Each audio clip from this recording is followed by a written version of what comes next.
आणि आता बातमी आहे अंधेरीतून। अंधेरीत मतदारांना वाटण्यासाठी आणलेल्या भेटवस्तू जप्त करण्यात आलेल्या आहेत। विधानसभा निवडणुकीच्या पार्श्वभूमीवर या महत्त्वाच्या कारवाया करण्यात येत आहे। ठाकरे गटाच्या तक्रारीनंतर भेटवस्तू जप्त करण्यात आलेल्या आहेत। आताची सर्वात महत्त्वाची बातमी आपण पाहतोय।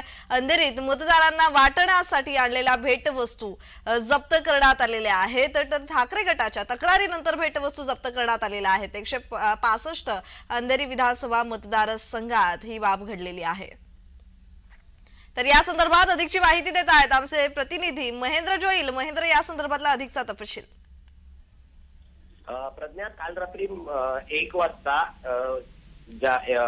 सुमारे गावदेवी अंधेरी पश्चिम येथे एक जागा आहे, त्या ठिकाणी एक टेम्पो आला होता आणि तो टेम्पो मध्ये जे ती मोठ्या प्रमाणात भांडी असल्याचं तिथे लोकांना निदर्शनानं दिसून आलं। त्यानंतर ते जे कार्यकर्ते होते, शिवसैनिक होते ठाकरे गटाचे, त्यांनी जे ती निवडणूक आयोगाला त्याचं तक्रार केली। त्यानंतर त्यांनी पोलिसांना तिथे बोलवलं आणि ही मोठी जी टेम्पोमध्ये जी भांडी होती ती भांडी जप्त करण्यात आली होती। एकंदरीत ही सर्व भांडी मतदारांना वाटण्यासाठी आली होती असा आरोप आहे, तो ठाकरे गटाकडून करण्यात आला होता। त्यानंतर मोठ्या प्रमाणात जी जप्त केलेली भांडी ती निवडणूक आयोगाने सगळी जप्त करून याचा जो पुढचा तपास आहे तो सुरू करण्यात आलाय।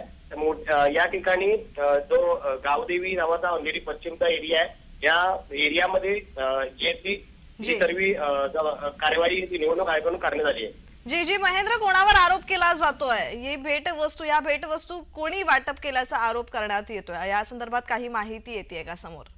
हा आरोप आहे तो ठाकरे गटाकडून शिवसेना शिंदे गटांवरती हा आरोप केल्याचा जो तिथला स्थानिक कार्यकर्त्यांचा लोकांचा आरोप आहे।